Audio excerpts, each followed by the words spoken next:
I want to start this video by condemning any acts of violence against farmers. The violence in some of these attacks is horrific.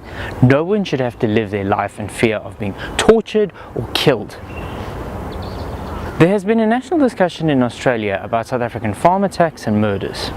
The Home Affairs Minister has created a diplomatic row with South Africa after suggesting white farmers in the country are being persecuted and need protection. Well, the first thing, Ray, is to acknowledge that there is a very serious situation developing in South Africa.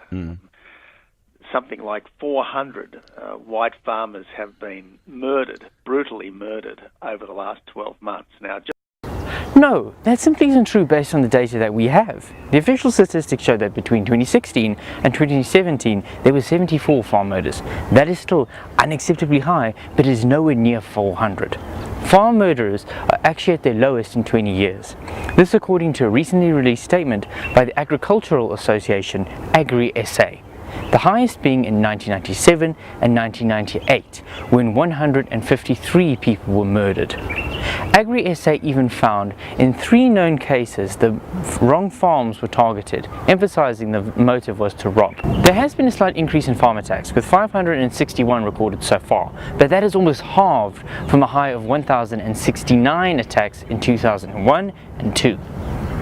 The remoteness of the farms, coupled with the fact that most farmers have cash and guns, is what makes them so vulnerable. Criminals are less likely to be caught, so they will spend more time with their victims, which is why these crimes are so violent.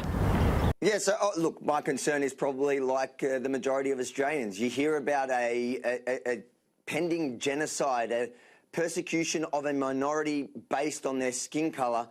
Regardless of what you think about the situation in South Africa, it is certainly not a genocide. Genocide is 800,000 people being slaughtered in Rwanda over 100 days, or the murder of 6 million Jews in Europe. 74 farmers being murdered is completely unacceptable, but it is certainly not a genocide.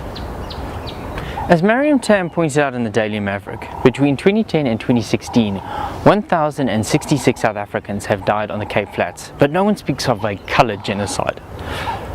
The discussion around land expropriation without compensation is another major issue.